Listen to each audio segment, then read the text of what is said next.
What's good, y'all? Welcome back to another video. Today we're going to be going over complete the square. Now, what completing the square is it's essentially a strategy to solve factoring. So far in Algebra 1, you probably learned a couple things. Learn how to factor. So for example, what multiplies the last term but adds to the middle term. If you're looking at this example, that's not going to work out too well. Then the next one's maybe factoring by grouping, also called like the AC method. Multiplying the first term by the last term, see what multiplies to that but adds to the middle term, and then group all that stuff, right? Whatever. But again, it's not going to work here. So what completing the square is essentially a strategy that we can use when those things both don't happen, right? We're basically creating a bunch of different strategies that we can go through step by step to make this as efficient as possible. So what completing the square is essentially uses this idea of a binomial squared. A binomial square is essentially a binomial that looks like this, where the answer to it is just the first term squared, then both terms multiplied by each other, and then multiplied by 2, and then the last term squared. Notice the relationship between the middle term and the last term is it's the middle term divided by 2, and then squared creates the last term.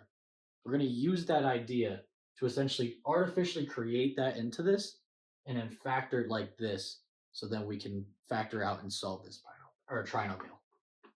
So let's get to it. So what I'm going to do, like I said, I'm going to write this out.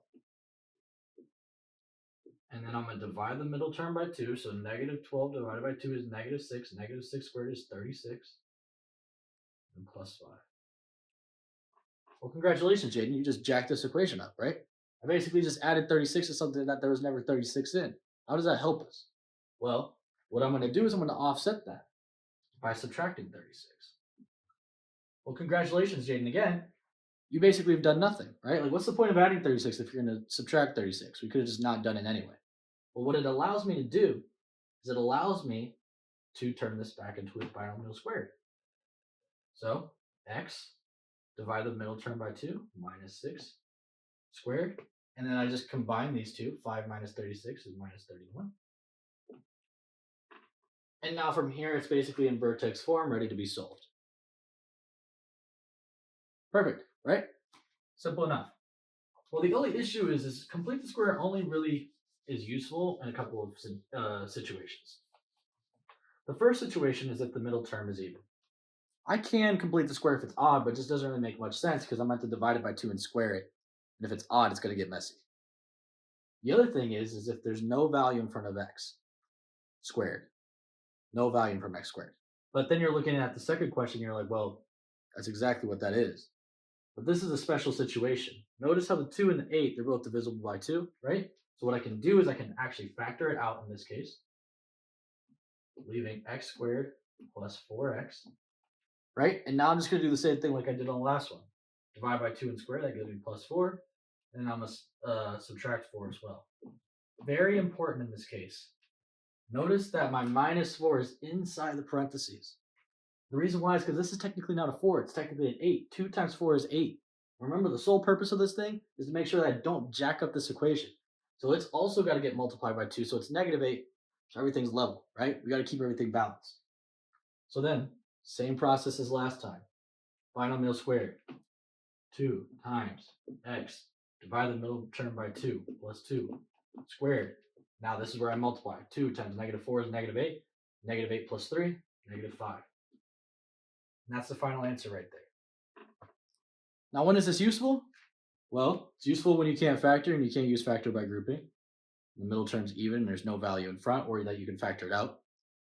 You can also do this to solve an equation, right? Let's say this was equal to 0. I'd add 5, divide by 2, take the square root, subtract 2, I get my answers for my x-intercepts. That's pretty useful. It's also pretty easy with graphing, right? What I would do is I just take my normal parabola. I'm going to shift it 5 units down. I'm going to shift it 2 units to the left. Then I'm going to vertically stretch it by a factor of 2. It's also called describing the transformation of a graph. It's pretty helpful there. Last thing is this is in something called vertex form. So I can find the vertex pretty easily. It's always just the term inside the parabola, but the opposite sign. So positive 2 is going to be minus 2. And then this one right here is just the same thing. There's the vertex of this parabola. Pretty cool, huh? And that's basically it. So if you guys ever have any questions similar to this, always feel free to drop them in the comments. I'll make a video just like this. You can also head over to MindLeap Tutor. Y'all trying to get some tutoring. Or you can go to Math Resources, Video Archive, scroll to the bottom, look at the chat box, and you can put any question that you want. I'll make a video again similar like this. Until then, I'll see you guys on the next one. Take care. Peace out.